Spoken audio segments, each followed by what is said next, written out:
I think it's really timely to be doing this. I am a Brit who lives in Kansas. If people don't know me, I'm the CRO for Horsefly. I'm a husband, father of 4 boys, 3 dogs. So if you hear some noise during the webcast from the dogs, forgive me for that. And representing Horsefly here, and we're really excited to kind of talk to this audience.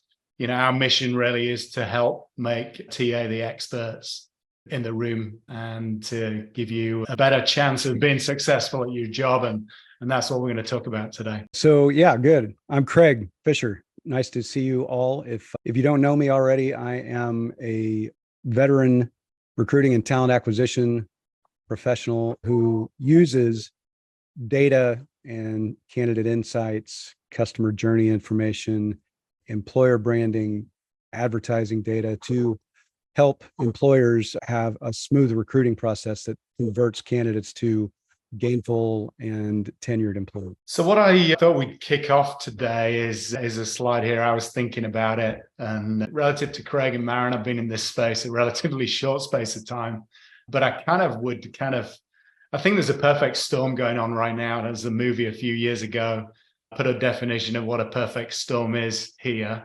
And maybe we can discuss that a little bit to start. But here are some of the converging factors that we're seeing right now, you know, in the marketplace and the challenges that we're having to deal with. Yeah, I just wanted to say, Paul, one of the reasons that I really thought having Craig on to discuss this was because he has obviously such a very long tenure in the space. He's been around forever, but he's worked with so many different industries on an enterprise level. And when people think about strategic workforce planning and what it means and what it can do for their business, oftentimes they're not sure when and where in their career to implement it. And to your analogy of a perfect storm, it's almost like everyone needs to now. I don't know if either one of you wants to speak to that, but it does feel like we're there. Yeah, I do agree we're there. We're in a weird market, right? Obviously, we've had crazy demand peaks and low participation in the workforce.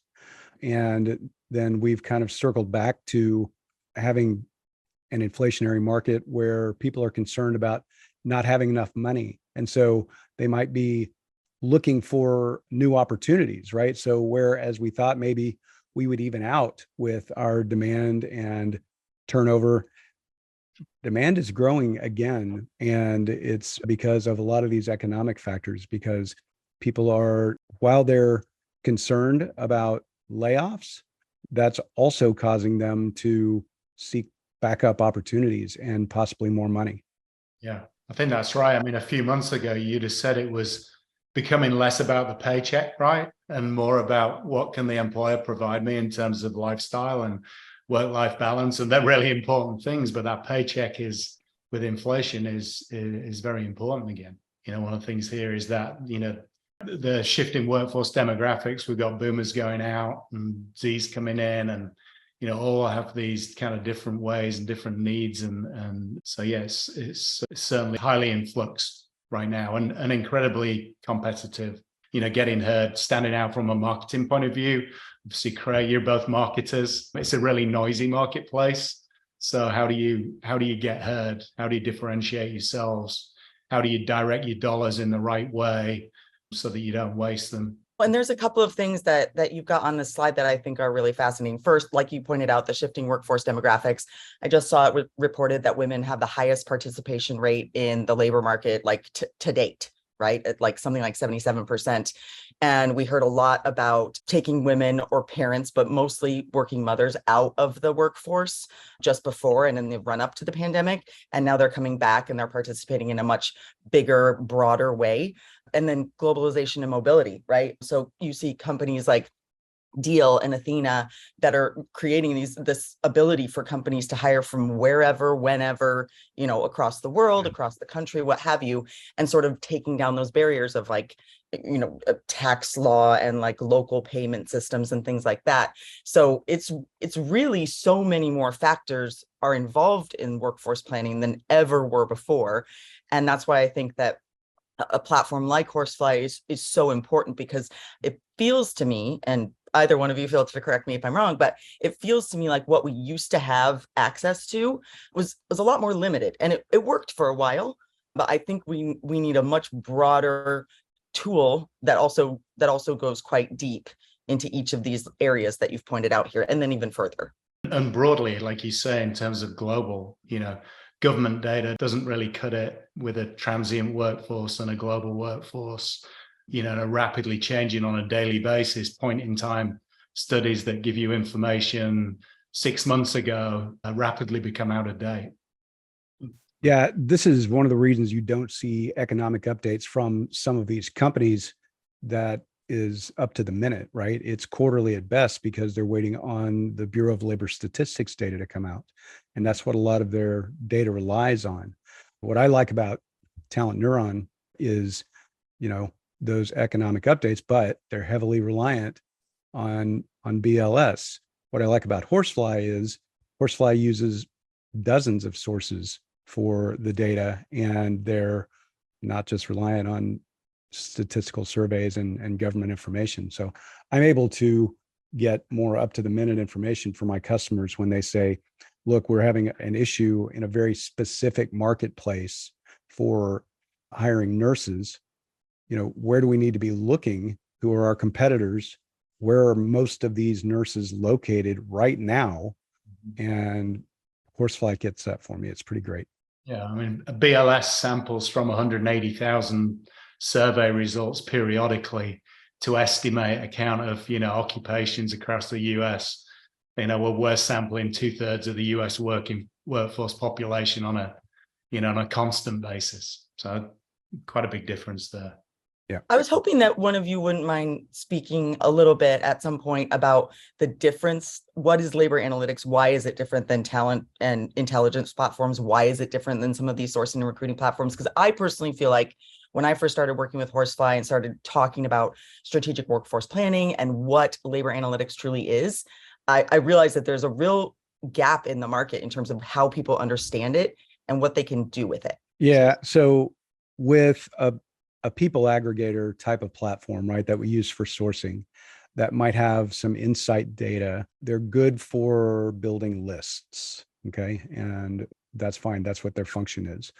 With a labor analytics platform, you can do so many more things. You can do predictive analytics for hiring. You can do more efficient sourcing by knowing where the talent pool is. You can improve your quality of hire, reduce turnover, streamline the recruiting process, cost reduction, diversity and inclusion hiring better by understanding the makeup of your local workforce down to the city level.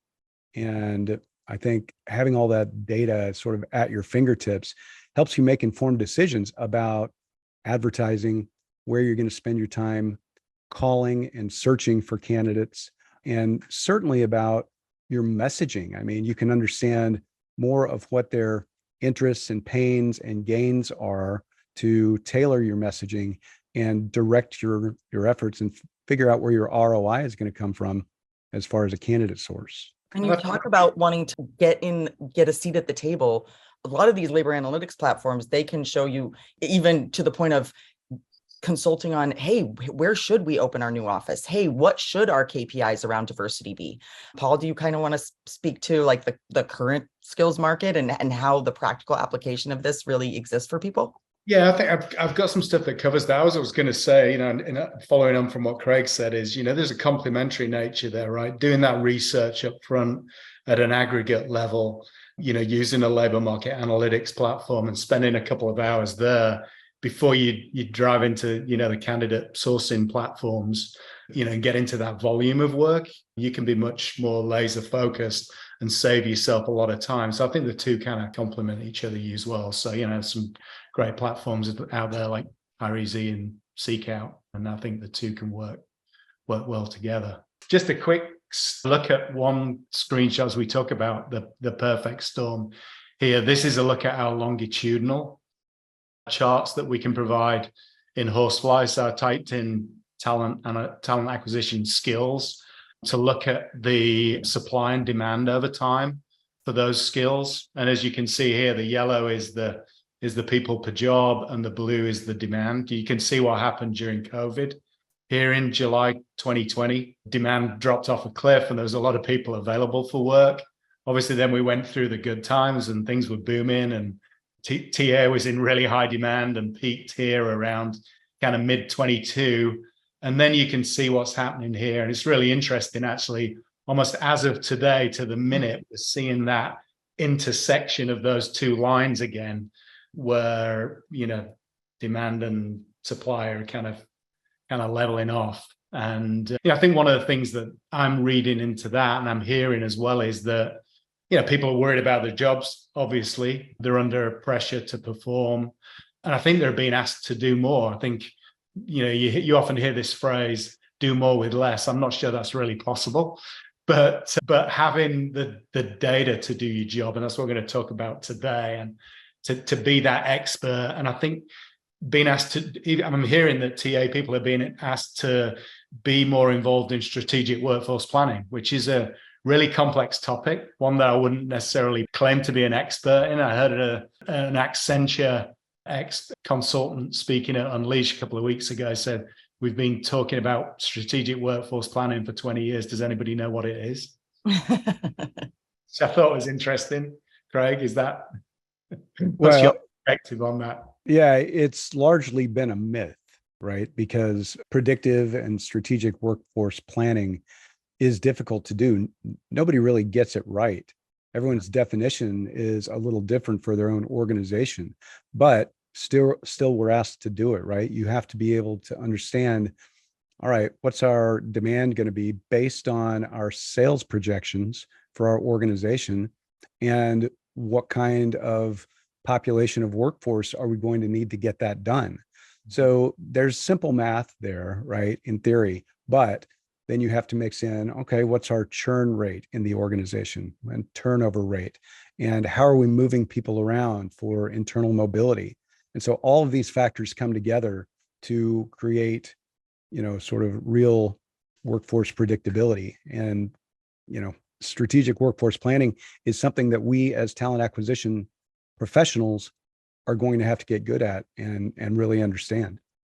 And I think that perfect storm slide that you had earlier, Paul, it really speaks to that, right? A lot of those factors have always kind of been there, but many of them are really bubbling to the surface now because of the massive changes we've seen over the last few little bits. So if we didn't get it before, we definitely need a quick and fast tutorial on how to figure it out. And I think that only now that we are starting to have access to tools like Horsefly, can we see, oh, okay, here's an actual supply and demand. It used to be kind of throwing a dart in the dark, right? Mm-hmm. We're hoping that there was going to be enough people where we decided to open our office 10 years ago to hit our DEI goals in a specific role. But we were building those goals based off what exactly, right? Yeah, and I can tell you organizations are still doing that today. I mean, we talked to one down in Australia not too long ago who already purchased a building in Perth, and we're planning to hire 400 people, and we showed them what supply and demand talent was like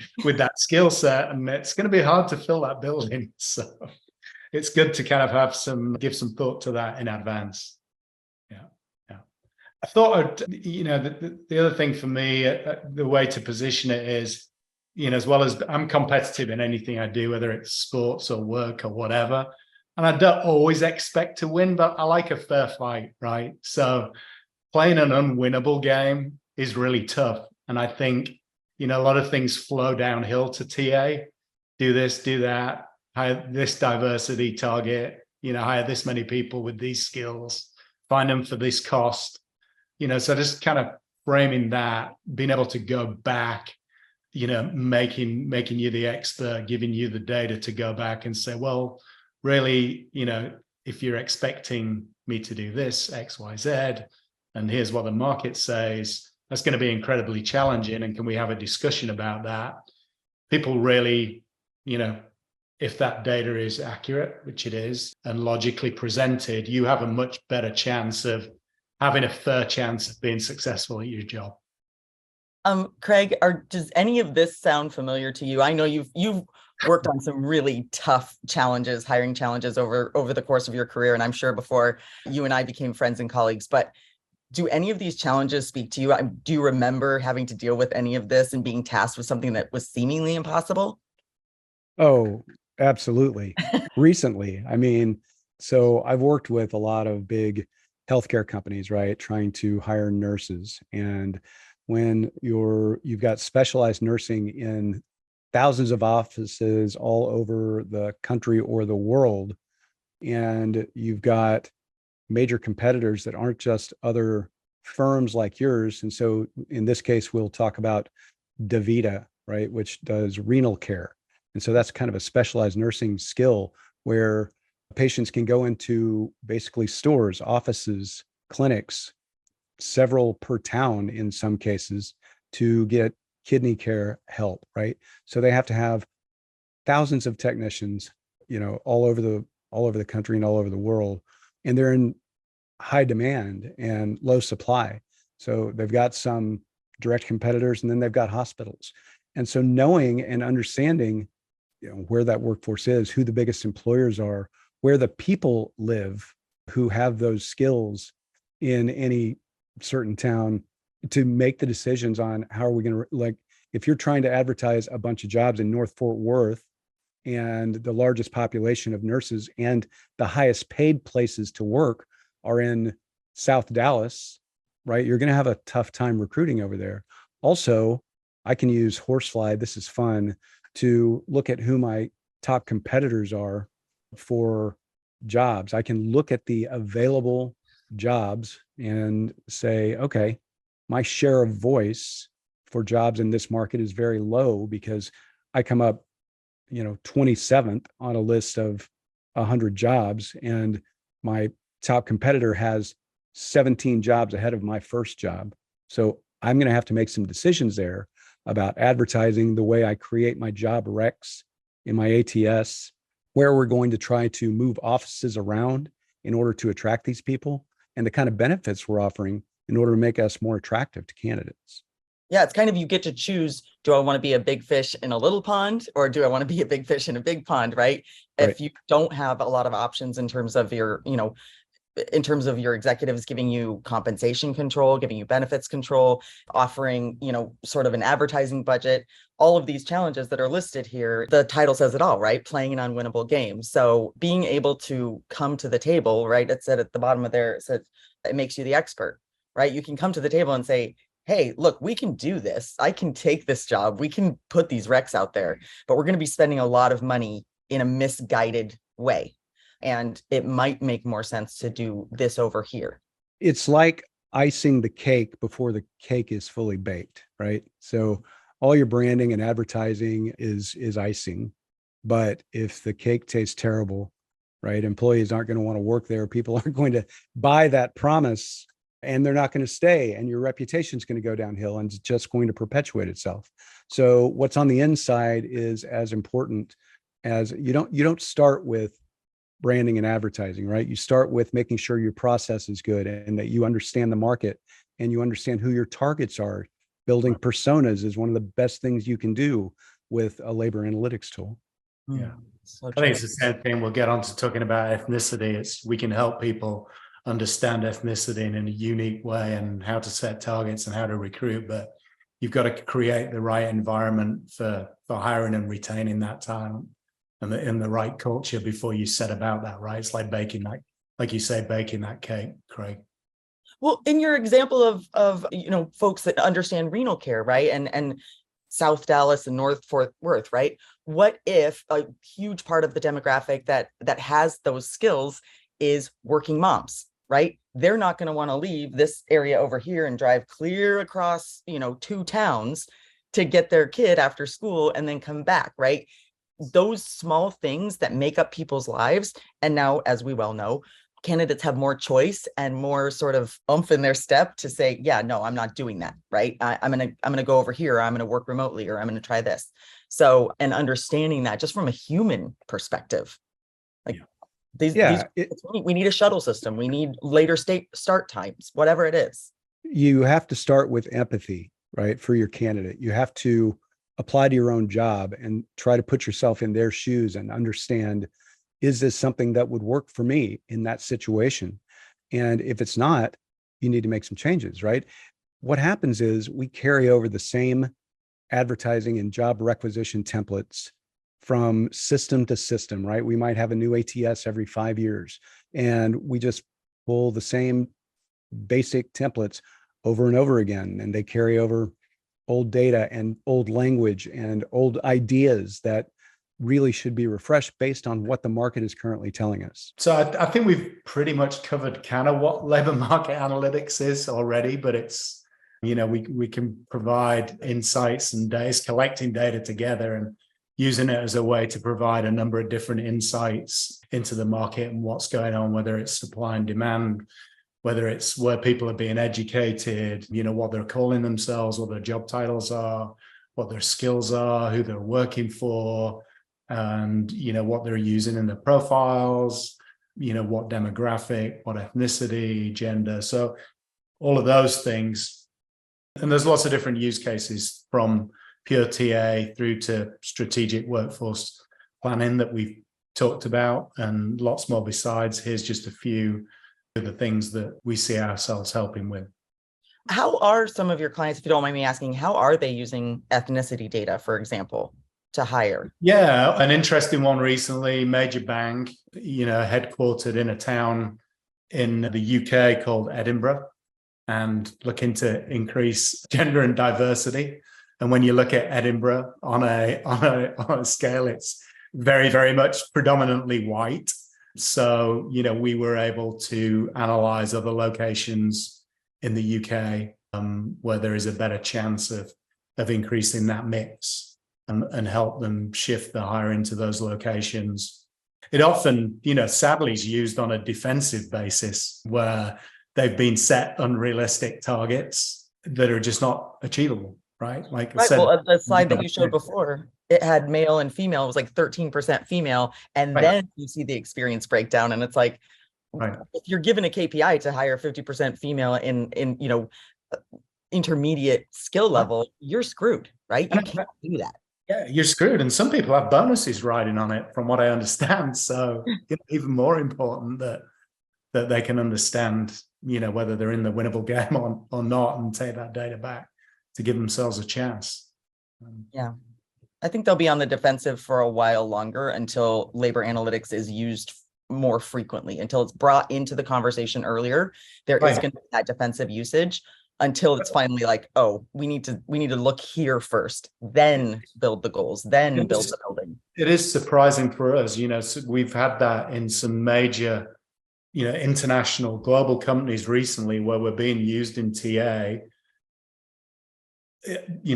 HR leadership, executive leadership weren't aware really of labor market analytics. They've recently seen it and been introduced to it, and it's like, holy moly, this exists. So it's really surprising, the ignorance level. So we've got a job there to do to kind of, elevate the understanding and the power of how that data can help those organizations. It's really surprising to me, but it's true. Craig, one of the reasons that we wanted to have you on and talking about these things is I know that you've kind of always been a little bit ahead of the curve, right? You've always been ahead of the game, using unique tools and platforms and processes that you've either come up with yourself or worked with other folks to figure out. So do you feel like you're sort of alone, or your sort of class of sort of bleeding edge colleagues are alone in using labor analytics? Because I know you've been using it for a minute, but I just would like to hear how you kind of are realizing that maybe you have an advantage that potentially some others don't. Enterprise organizations have been using labor analytics tools for 10 years, right?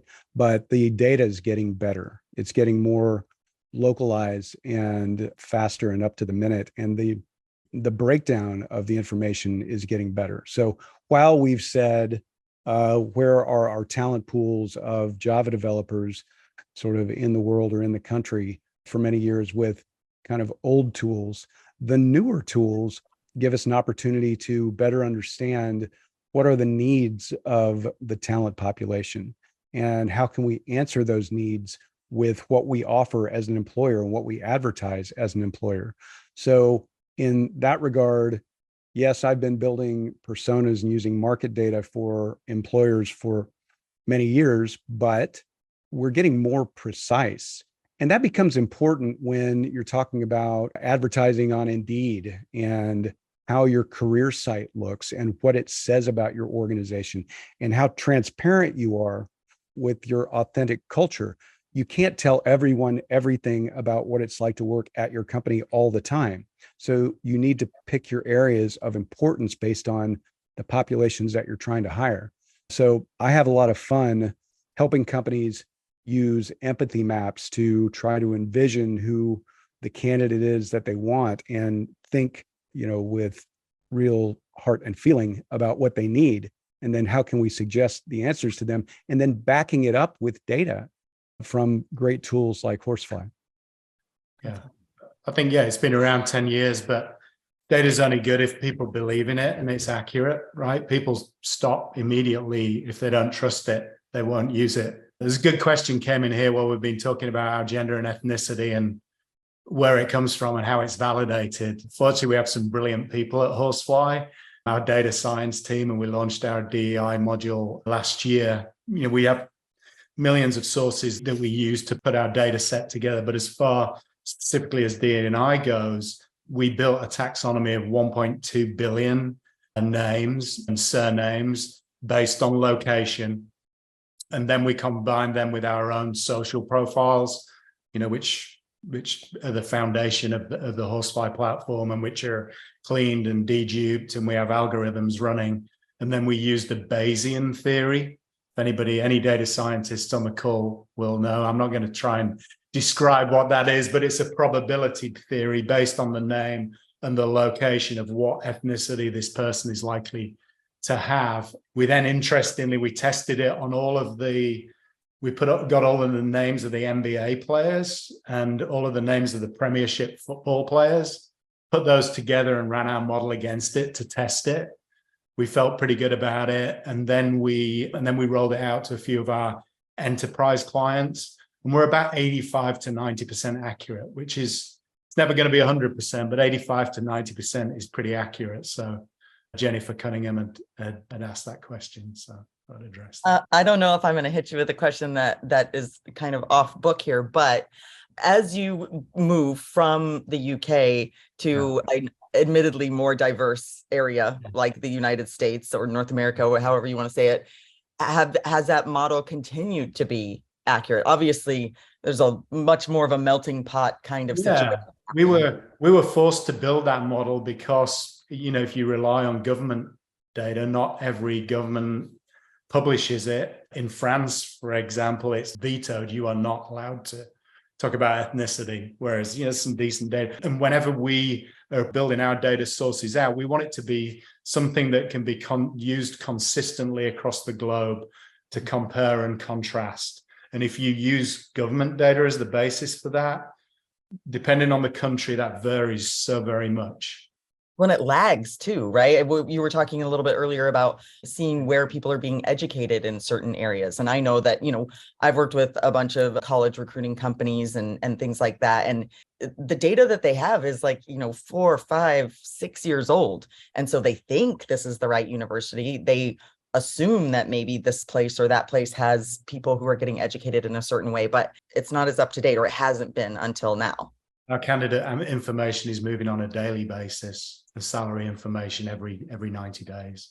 Jonathan Southwell asks, shouldn't we be using the data to create benchmarks rather than identify failings in the benchmarks? And I agree that that's a good thing to think about, because if you say I'm going to have a benchmark that I want to hire a majority of our Java developers to be females, that's going to be a tough benchmark, and it's going to be a ridiculous, if people's bonuses are dependent on that, that's going to be a tough thing to fill, because the vast majority are going to be male in just about every market. Same with nursing. You could say we want to hire all male nurses, but that would probably be a bad benchmark. And so, yes, we can absolutely use the data to help suggest what our benchmark should be. Jennifer's asking me another question about, from a gender perspective, to go deeper. If I can, I'll go deeper on that afterwards and follow up. Jennifer, as you're talking about names being dual and how does the taxonomy fall there. But again, it's, there are things that we're doing on the back end with probability theory and algorithms that allow us to be fairly confident that we're correct on the gender thing. I guess we've got a mix of people on the call. Some are Horsefly users, so know the Horsefly platform, some don't. So I thought I'd just give a quick, I'm not going to give a demo. Giving live demos is inherently challenging. But I just thought I'd give a real quick example. I'll fly by here. So hiring manager comes to global company, find me 5 data scientists in these countries. Where is the best place to hire? So this is a Horsefly platform. We put that search in there.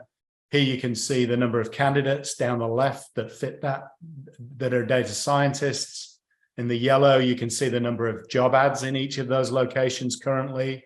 And in the middle, you can see the salaries for that role. So low, average, medium average, and high average salary, as you expect. India is a lot cheaper to hire than the US. The US is the most expensive.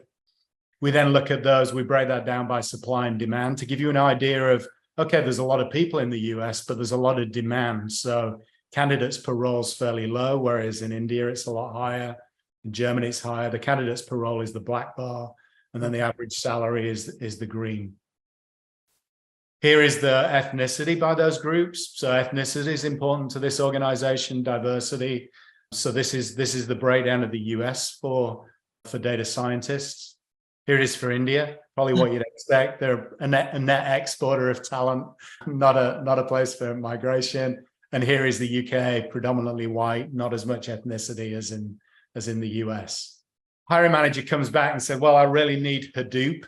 So our taxonomy is over 550,000 skills and job titles, again, which is something that's unique. So we can get very specific on the search. So we added Hadoop into the search.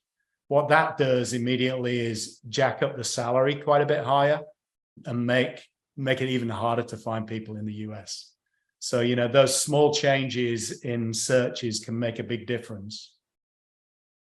That's important, Paul, real quick, for companies who are trying to avoid hiring foreign nationals for US engineering and development jobs, right? If that's your goal, you should really be looking at the supply data to understand that it's going to be tough to fill all of your software engineering jobs with US nationals, and that you might need a little bit of a better immigration policy. And the interesting thing here, and then there's some more splits of those data, is that, the years of experience, we categorize by 3 levels of years of experience, 0 to 3, 4 to 7, and 8+. You can see a lot of that is early stage talent in India. So 42% are 0 to 3 years, whereas in the more mature markets, the UK, 40% have 8+ years experience, 37 in the US. So you're going to be paying at the higher end of the scale if they've got more experience. So just another little insight there. You can also see the companies that people are working for, and you can see the male and female splits. So if you want to target those companies, you might want to look at, say, Capital One and you want to hire females. They have 34% female data scientists, as opposed to, Apple, who only have 18. One other thing, build, borrow, buy. If you need to build that talent, if it's just not there or you can't afford to do that, you might want to look to develop it. So what universities are producing data scientists? So if you were interested in Germany, here's just a slice of in Germany where you would go to look for that talent. Job titles, keywords, something that's really important for marketing. Maybe not data scientist is a data scientist, but for some roles, some companies use weird and wonderful job titles. So using job titles that resonate with candidates is important. We do the same with keywords that are being used in candidates' profiles, and also adverts for those candidates that the competition are using. And ultimately, here's the top 10 places, I guess, to hire data scientists based on the search that we did, if anyone's interested in that. But it's a quick fly through of the platform. And you can drill down further, correct? So let's say you do choose Utah, and then you can drill down even a little bit further. Really? A lot further. Yep. Yeah. You can drill down, we have 160,000 towns and cities mapped. So you can get down to an extremely granular level for those skills. And, here's how we put that data together. It's an incredibly broad. We're not going to give all our IP away by telling you every source that we have, But we were forced to build the platform this way. Being a UK company starting in the UK, government data was no good. So we had to go to publicly available social sources and build from there, and then use government data as a guardrail. Every country we build, we research, because every country is a bit different. Some countries don't use LinkedIn as much as others. Germany uses Zing, for example. So we research and spend a lot of time on each country before we add them. We just added Israel as our latest. I think Indonesia and South Korea are the next two off the bus. Well, if you think about your marketing mix, sorry, Maren, I will try to be brief. If you think about your marketing mix in advertising using towns and keywords, and you're reliant on Appcast or a recruitment marketing firm to build campaigns for you across the country, and you have field offices or certain locations that are screaming for more volume of applicants, right? It helps to make really informed decisions, right? What words should be in the job titles, and what cities should you center your campaigns around, because that's where the supply is. Don't just let it go broadly across the country starting at 7 a.m. on Monday on the East Coast and burn your budget up by the time it gets to Seattle. I mean, be strategic and use this data for good and save yourself some money, get better results. It can really help with cost per hire. That made me think of a whole other thing, but I'll go back to my original question. So you have LinkedIn on here, right? So you brought it up. There's obviously LinkedIn Talent Insights. Yeah. Why would somebody pay for Horsefly, which, when LinkedIn has Talent Insights and it's like essentially free? Yeah, we have a lot. Well, LinkedIn Recruiter is not free. So they're paying a lot of money for LinkedIn Recruiter.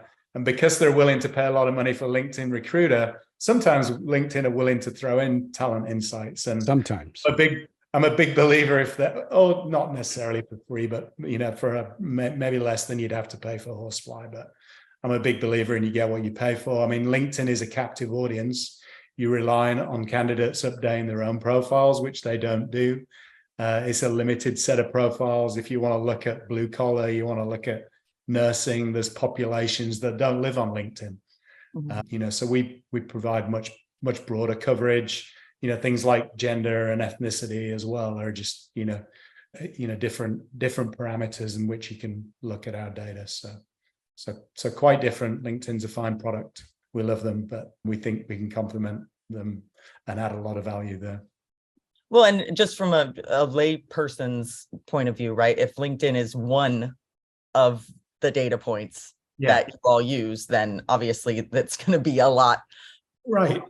And open up more possibilities, I'm sure. When Craig was talking earlier about burning up your budget, he and I worked on a project a really long time ago. I don't even know if you remember this, Craig, but it was like a really small town, like up in the mountains somewhere, and they had a factory and they had a very specific number of skills, types of people and skills that had to pass a drug test and do like a couple of other things. And it was like super, super highly targeted. And having that data ahead of time or data like it, and we had to do it kind of the old fashioned way, I feel like, calling up colleges and Chamber of Commerce and all this other business. But having that ahead of time did save us from just spending wild amounts of money for jobs that in the end were, essentially entry level, right? They were, well paying for the area, but they're not Hadoop data scientists, right? They're people working in a manufacturing environment. The millions of workers that are not on LinkedIn, to bring that all full circle there. And you're exactly right. Suppose you're even going to use physical marketing. You're going to put up a billboard in a neighborhood because you have a factory that has 26 different languages spoken in it, and you want to target these pockets of workers that might be interested in that job. You don't just put up blindly a billboard on XYZ highway because it's highly trafficked. You go where the source is. And when you can see the population of those workers on a town by town basis, it's much easier to make those informed decisions. 100%. And there's never one source of the truth. We think we're the best source of data, but it's often quite helpful and for larger companies to triangulate data. They collect their own data, they'll mix it with ours, they'll they'll bring in some Lightcast or Talent Neuron or LinkedIn and build their own data lake. And we've just launched an API this quarter to allow companies to extract our data and just do that so they can manipulate it and play around themselves if they don't want to use the Horsefly platform. I just have one. I'm sorry. I know that we're coming close on time and we have so much to talk about. Yeah. But I know that in the past, Craig has worked with RPOs, as have I.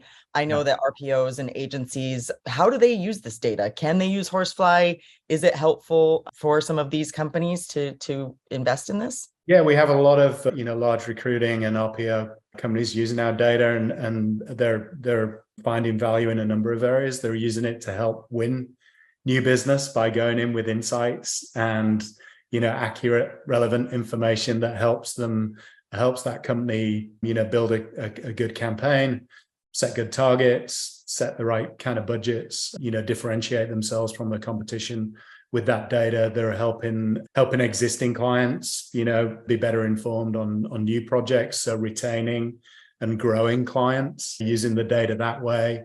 And then even building market reports. Once you've done a search in Horsefly, you can extract that data into a CSV, Excel, put it into a nice report, and maybe sell it to a client. So that's another revenue stream for them.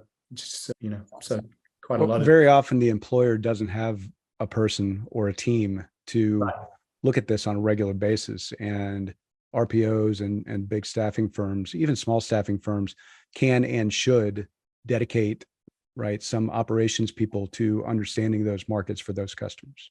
Yes, I'd agree. Right. We don't have a lot of time left. We did a survey recently. I know we published this. Maren, you helped us publish this one out. Some top issues here: remote working.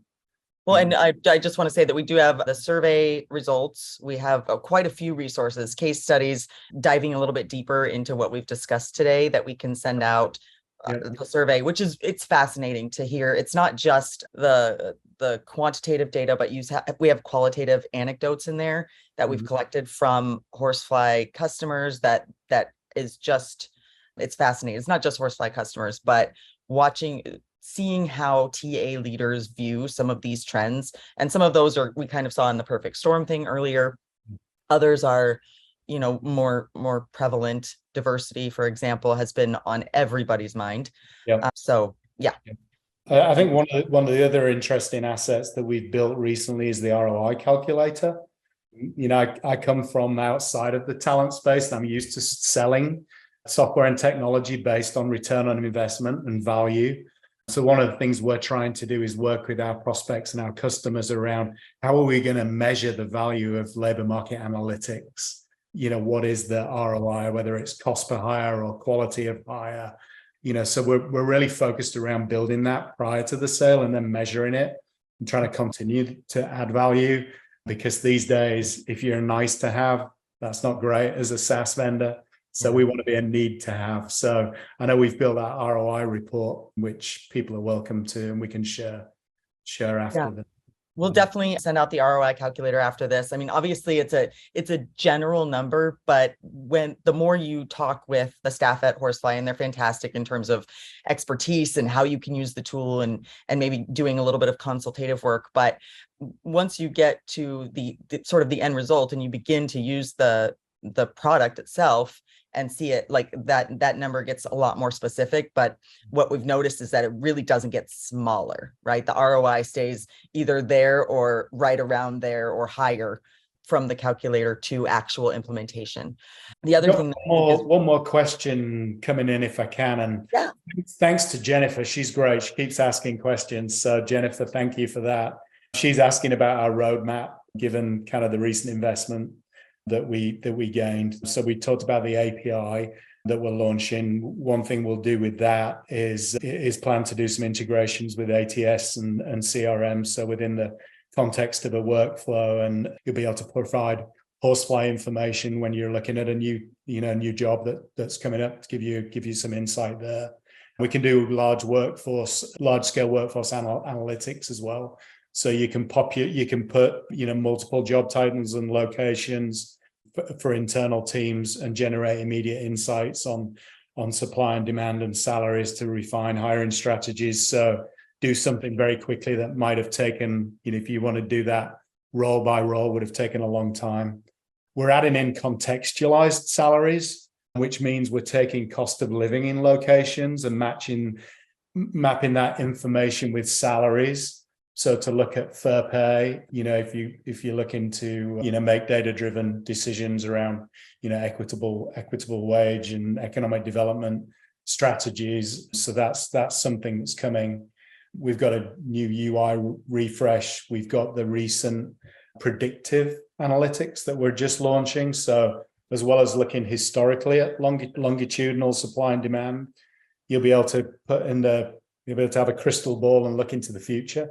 So for strategic workforce planning, that's going to be important. Also doing more exploration around associated job titles, skills, companies, industry, so to get a little bit more predictive there. So a lot coming. Yeah, we're investing a lot in R&D this year and adding substantially to that team. So exciting. And I think that almost brings us right back around to sort of where we started, which is strategic workforce planning, and how it's very vague. It feels very even ominous to some people, but I feel like a lot of talent acquisition pros do not think that it necessarily is their job or their responsibility or even their purview to work in this manner. But I cannot see how it won't impact the TA profession profoundly, right? Because the cycles are getting shorter and shorter and shorter. And Craig's worked in employer branding for ages. How can you say the ROI of an employer branding campaign is effective if the cycle is not you get to keep somebody for 5 years or even 3 years, and now it might be 18 months? How does that investment look? If you don't have these data points, it feels like a strategic workforce planning almost has to inform your talent acquisition strategy, your employer branding strategy, recruitment marketing. All of those things are dependent on, I think Jonathan said it earlier, having this proactive data, not going back and saying, oh, well, we couldn't hit these goals because look at, right? We have these goals here, and then we can continue to build our campaigns, branding, marketing, etc., around those specifically, and build those empathy maps and build those talent personas that Craig was talking about as well. Because as important as it is to understand compensation, it's just as important to understand the people that we're marketing to, and this generational shift and the shift that just happened because the pandemic happened and we're all like, okay, we might as well figure out a better way to do this thing called life, right? Both of those things have happened. And now we're seeing people who, yes, they want money. Yes, they want benefits, but they also want a job that they can feel really good about. They want a job where they feel included. They want a job where they can feel like they're among their peers and they can be successful and they have a path to growth. All of those things are involved in strategic workforce planning, and all of those things are involved in talent acquisition. I do not see how the profession will not have to take a stance, understand how labor analytics impacts that, and move forward and get that seat at the table, which I know is a super dumb phrase, but it's the truth. We need it. It is. It's about being informed. It's about educating yourself. If you can't answer basic questions about your organization, how many people do you currently employ? How many people do you need to hire this month? What's your churn rate or turnover? What does it cost to hire someone? How long does it take on average to hire that person?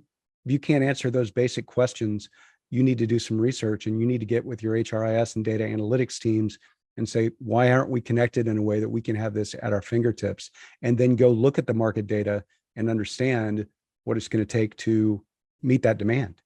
Yeah. A couple of things I would just give a shout out to our customer success team. I think, the beauty of our product is it's very, very simple. It looks very simple. The UI is nice and easy to understand, but we have experts behind the scenes that are helping our clients with the tool and become experts, so they're really passionate about that. We talk about our tech a lot. We don't often talk about our people, but our customer success team are fantastic and often get called out by our customers for the support they provide in helping educate and make our clients experts and give them that confidence to go to the boardroom and senior management and speak up and have a voice.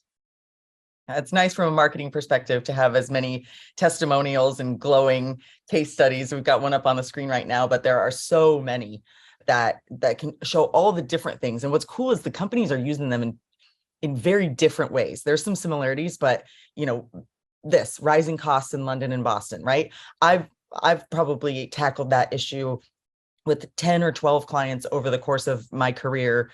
And here it is happening again. And they were able to totally use Horsefly to turn that around, build a team quickly, and avoid some of those really high costs that, frankly, companies just can't afford anymore. They can't afford these 10-year plans with freaking, millions of dollars trying to make something happen because it needs to happen in 6 months because they have a product roadmap to support, Yeah, Mississauga, Canada was the answer to moving away from London and Boston, and they actually saved themselves $700,000 in acquisition costs. They calculated, hired 70 people in 90 days, used the data to tailor the marketing and the videos and the outreach to the audience, which was largely Asian.